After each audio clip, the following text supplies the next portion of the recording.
Seigneur, nous voulons que tu sois le maître, le parrain, le conducteur, veuille croître et que je diminue. Visite ton peuple à travers ta parole, au nom de Jésus-Christ. Amen. Veuillez vous asseoir.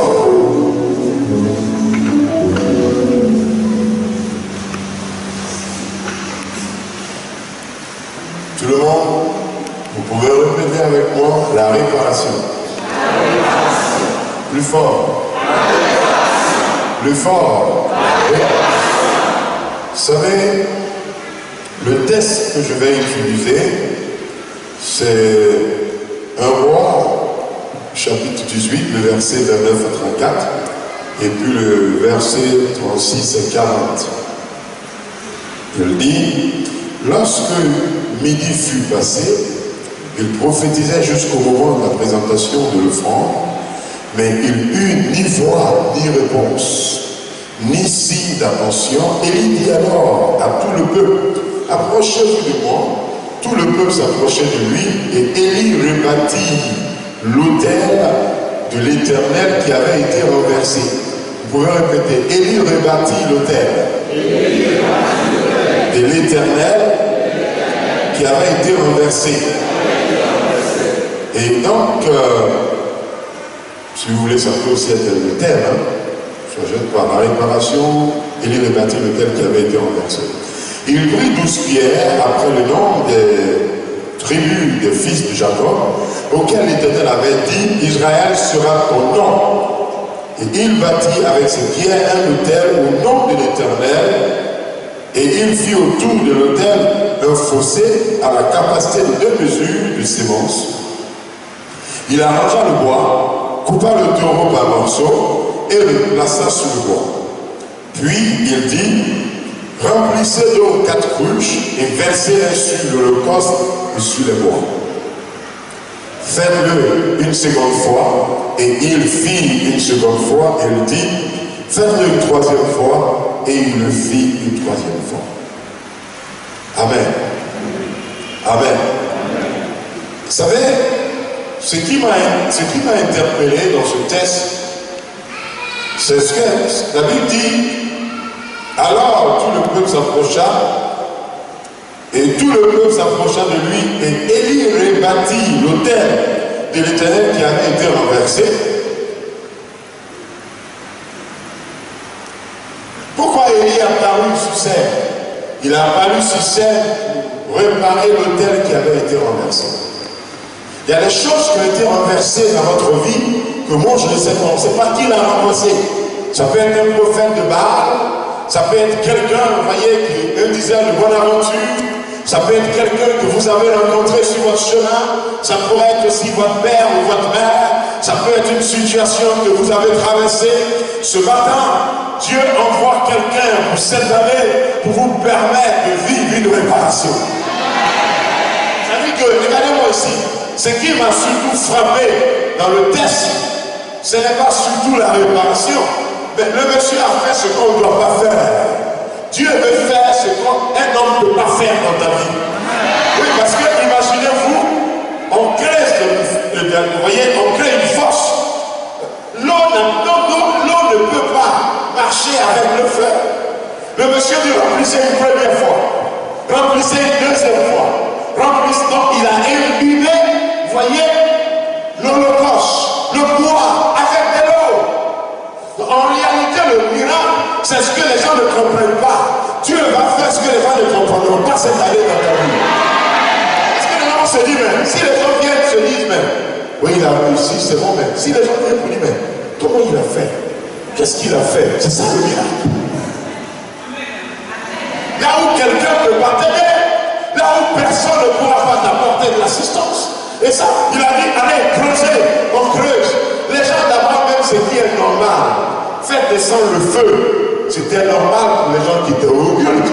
Mais là, ça n'a pas été possible. Et lui, maintenant, veut créer un écart. Remplissez une première fois, deuxième fois. Vous savez, il faut que le diable recule et que le quart soit si éloigné dans ta vie au nom de Jésus. Parce que, écoutez, si Dieu fait un miracle, il peut dire oui, mais si les gens disent, mais première fois, comment il a fait? Deuxième fois, comment il s'est envoyé? les gens souvent arrivent et me disent, mais tu as pu faire ça comment? Vous savez, il y a un monsieur dans la Bible, on a posé la question, il a dit, mais qui t'a guéri? Il dit, mais ce que je sais, c'est que avant j'étais aveugle. Maintenant, les gens ont fait une délégation, les parents sont arrivés, les neveux sont arrivés. Vous voyez, parce que c'est une nuit. C'est quelque chose qu'on ne peut pas expliquer. Le miracle, c'est quelque chose qu'on ne pourrait pas expliquer dans ta vie. Et c'est ce que Dieu veut faire, c'est pourquoi il t'a envoyé ici. Il y a réparé les autres hôtels qui avaient été endommagés. Tout ce qui a été endommagé, même pas, parce que là c'est les prophètes aussi. C'est les prophètes qui sont venus. C'est les prophètes qui sont venus. Et qui adorent le Dieu. Ça peut être un hôtel qui a été réparé par les soi-disant prophètes. Oui, parce que c'est les gens que le roi écoutait. C'est les gens que les autorités écoutaient, qui ont détruit l'hôtel. Je sais, je ne pourrais pas peut-être, vous voyez, aller loin avec ceux qui ont fait du mal. Il dit, vous savez, Paul a dit, Émile et Alexandre ont fait du mal. Il y a des gens qui t'ont fait du mal. Mais si Dieu a permis que tu puisses voir 2015, c'est parce que tu verras 2016. Amen.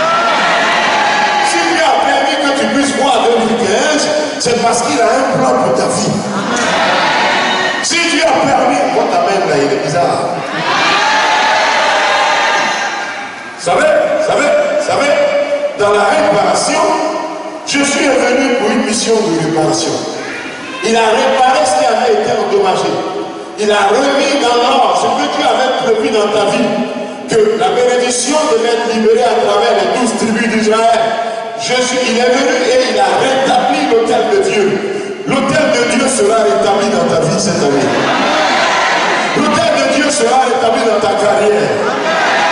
L'autel de Dieu sera rétabli dans ta famille. L'autel de Dieu sera rétabli dans des avoirs. Quand quelque chose est rétabli, peut-être qu'on parlera, on va finir avec la réparation, réparer les hôtels endommagés. Regardez, il y a une opération, la réparation consiste une opération de travail qui consiste à réparer quelque chose, voyez, et action de réparer. La réparation d'une panne, ou bien l'action de réparer une faute. Il peut y avoir une panne dans ta vie, c'est-à-dire il y a un côté qui ne fonctionne plus. Ouais, le réparateur est là ce matin. Il peut y avoir une faute que tu as commise. Le réparateur est là ce matin. Il peut y avoir quelque chose que tu as dit. Le réparateur, il dit venez et plaidons. Si vos péchés sont noirs comme le cramoisi, je vais les rendre blancs comme la neige. Même si tu as commis des meurtres avant d'arriver ici, il y a la place pour la réparation. Même si tu as fait autant de mal, il y a la place pour la réparation. Vous savez, quand on parle de réparation, il y a les mots qui me viennent qui sont très invocateurs. On parle de dédommagement. On parle d'indemnité. Vous voyez, quand on parle de réparation, si vous voulez, on parle même de rachat. On parle d'expiation. On parle de satisfaction. Okay? Quand on parle de réparation, on parle de compensation.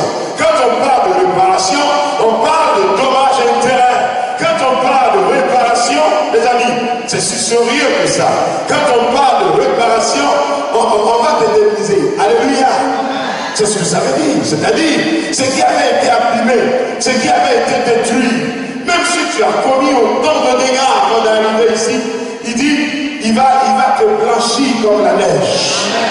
Oui, c'est ça. Et donc, ce matin, pourquoi Jésus a dit tout est accompli? Parce qu'il est venu pour une mission de réparation. Il est venu réparer les fautes que tu as commises. Voici un peu pourquoi. Et donc, quand il a dit tout est accompli, il avait dit il y a une rue de destruction du mur de séparation pour lui les Juifs et les gentils. Et puis il y a une ouverture de la porte pour qu'on puisse avoir accès à la personne de Dieu. Il est venu pour la réparation. Il y a eu quoi? L'annulation de la puissance du péché. Il est venu pour la réparation. Il y a eu la perfection jusqu'à la personne de Christ. Il est venu pour la réparation. Il y a eu le salut des âmes. Il est venu pour la réparation. Il y a eu l'établissement de la paix entre l'homme et Dieu. Il est venu pour la réparation. Il y a eu le paiement de la peine de la mort. Il est venu pour la réparation. Il y a eu l'annulation de l'accusateur. Il est venu pour la réparation. Il y a eu la satisfaction de la justice de la personne de Dieu. Il est venu pour la réparation. Pour venir te blanchir. La réparation, c'est aussi la rédemption, c'est le rachat. Il est venu te racheter. Il a payé un prix. Il a été blessé pour toi. Il a été immolé pour toi. Vous savez, on l'a flagellé pour toi. On l'a traîné dans la rue pour toi. Il est venu pour la réparation. On lui a posé une couronne de pied. Il est venu pour la réparation. On lui a percé les mains. Il est venu pour la réparation. On lui a percé les pieds. Il est venu pour la réparation de tout ce qui est maladie gynécologique, de tout ce qui est maladie au niveau du cœur. On lui a percé les côtés. Il est venu pour la réparation. On lui a fait boire du vinaigre. Il est venu pour la réparation. On l'a craché sur lui. Pourquoi on ne pousse pas cracher sur lui? La Bible dit, le châtiment qui nous donne la paix est tombé sur lui. C'est par ses blessures. Waouh! C'est-à-dire, par ses blessures, que ton corps a droit à la réparation. Amen. La Bible dit à tous ceux qui ont reçu, à ceux qui ont cru en son nom, il leur donne le droit de devenir enfants de Dieu. Ce matin, ce n'est pas ce qui est endommagé dans votre corps, dans votre âme. Et ce n'est pas qui vous a mis à l'état de garage. Et ce n'est pas qui a fait ce que vous traversez. Vous savez, le monde est mauvais. Le monde est mauvais. Il n'y a rien de bon dans l'homme. Le seul bon, c'est Dieu. Et au jour d'aujourd'hui, vous savez, il y a des gens qui les voyaient pleurer. Pourquoi tu pleures? Un prophète est passé et il a endommagé, il a créé une faute grave, que personne ne peut faire quoi que ce soit. Vous savez, il y a des prières qu'on peut faire, les hommes ne peuvent rien faire. Il y a des besoins où l'homme ne peut rien faire. Mais le réparateur, il a les pièces de rechange. Il a les pièces détachées. Il peut te dédommager. Il peut t'indemniser. Vous voyez, tu peux avoir dommage et intérêt. Il peut t'assister. Il peut te fortifier. Il peut libérer. Ce que l'homme n'a pas pu faire, il peut le faire pour toi. Quelqu'un a touché le pan de son vêtement. Il a été guéri. Vous savez, la mort de Jésus sur la croix n'a pas de valeur. Pour celui qui ne sait pas ce que Jésus a fait, pour celui qui ne croit pas, il est mort pour que tu sois justifié. Est-ce qu'on peut fermer les yeux, s'il vous plaît?